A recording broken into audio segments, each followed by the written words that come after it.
So today I'm going to talk to you a little bit about air sounds on the B-flat clarinet, and this is meant to be a kind of complement to my blog post on the subject.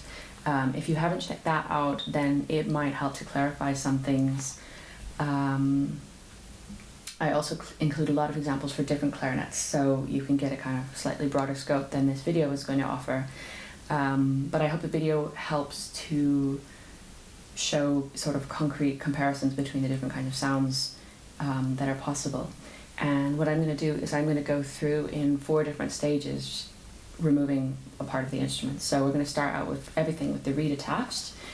Then I'm going to remove the reed, remove the mouthpiece, and finally remove the barrel, and we can sort of compare the different sounds.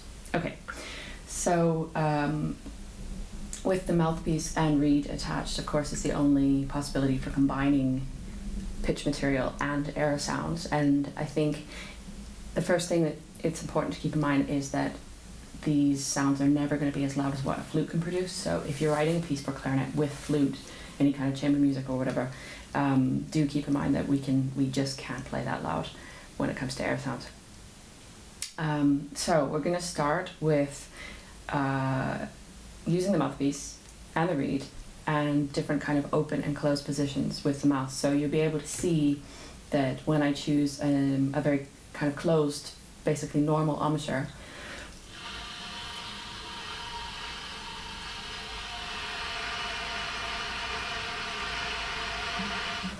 and I'm playing a low E here, and basically you get a fairly focused sound with some harmonics. And if I choose a more open position,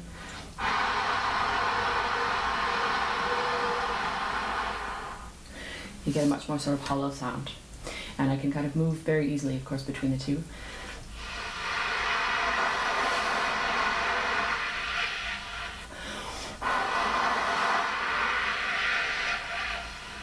Which gives a lot of scope for different kind of sort of whooshing and timbre changing color stuff.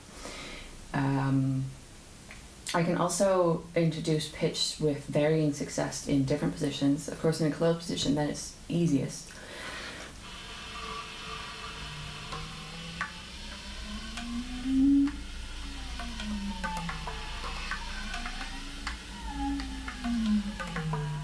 Because this most closely resembles my normal embouchure. In fact, basically is my normal embouchure. With the open position,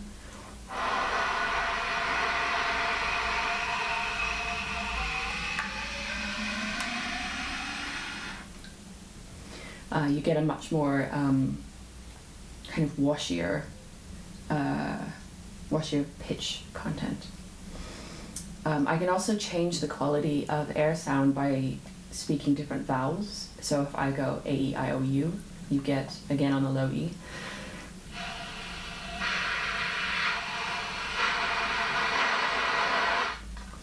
I'm never totally convinced that writing with vowel sounds creates enough differentiation, or at least it adds such a level of complexity where I think actually creating a line between an open and closed position is probably going to do the job just as well and be a little bit more simpler.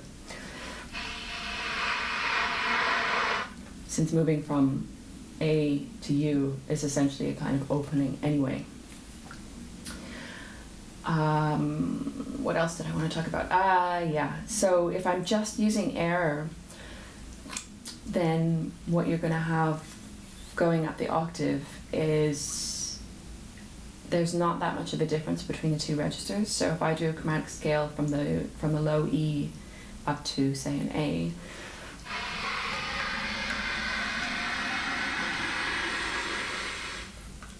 and then the same thing in the second register, which means starting on A, B, just above the break.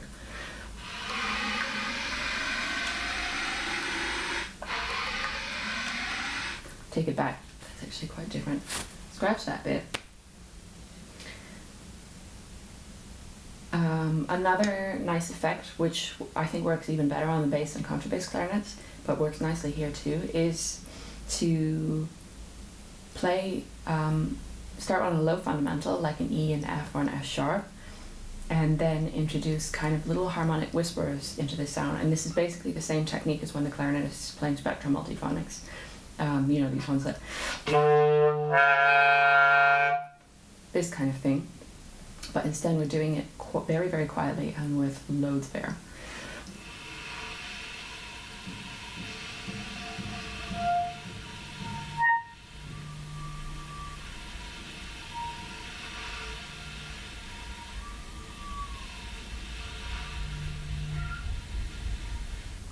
And with a little practice, it's quite easy to pick out specific harmonics, and it's also very easy to kind of do these little glissandi in between them. The glissandi aren't super obvious.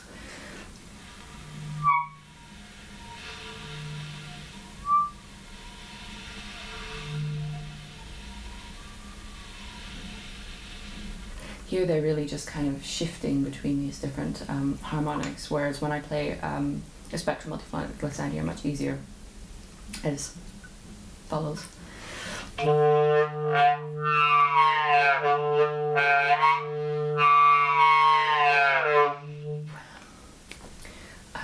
One last thing I wanted to show you was a kind of teeth on reed technique. So yeah, I'm sure you've heard this before. An easy way to achieve fairly random high pitches with the clarinet is to just bite the reed. But if I do it really softly with lots of air, it's quite nice.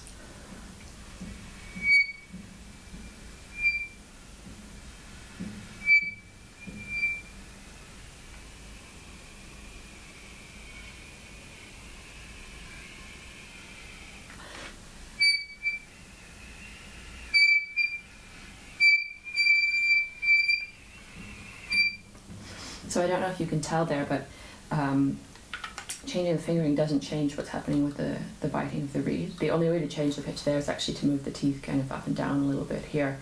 And even then it's so inconsistent. I've had composers trying to write specifically for this technique, and it's the pitches that I get change every time I change the reed. And depending on how dry or wet the reed is, it responds in a different way. So it's really difficult to control that.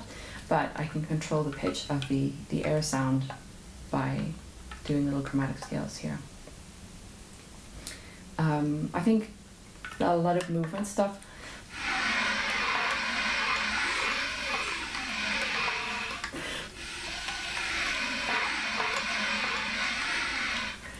is a nice effect. Also works with a really open position.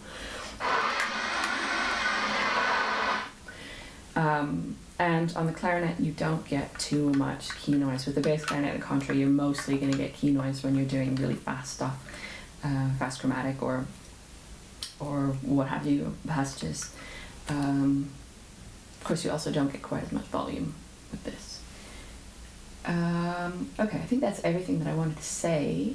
So I'm just going to do a very quick demonstration of what happens if I take the reed off. You can get quite a nice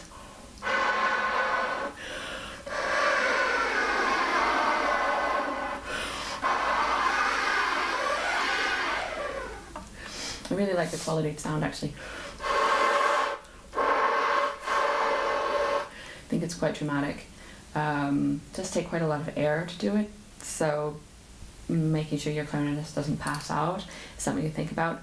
Also, if you're going to go back and forth between this and a reed-on technique, make sure you give the clarinetist enough time to reposition the reed. That actually takes longer than if I actually take the mouthpiece off and just put it on. Because it involves a little bit of fidgeting. So the next one is just with the barrel, and we'll basically do the same thing. So you can hear that the sound is very different from... There's a really interesting, I think, pitch content with the mouthpiece on there. And then going back to without again.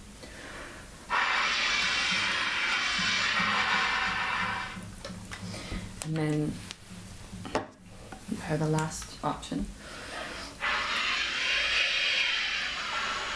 This is basically similar, but I can do a lot of nice air sound blowing straight across the instrument. Getting also quite a lot of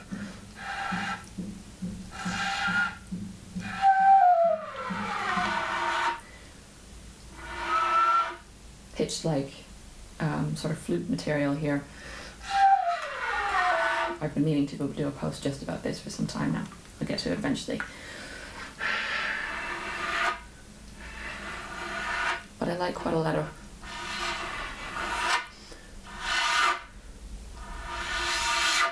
these sort of flute-like transition effects that you can get by moving across the same way the flute player that would go across the head joint like this. We can get a lot of similar things. So I think that pretty much covers all of the effects that I wanted to cover in this short video. Again, if you're looking for more information about air sounds, I suggest checking out the blog posts because there's a lot more material there and individual sound files are recorded, so you can very easily go back and forth between different things to work out the kind of techniques you want to use.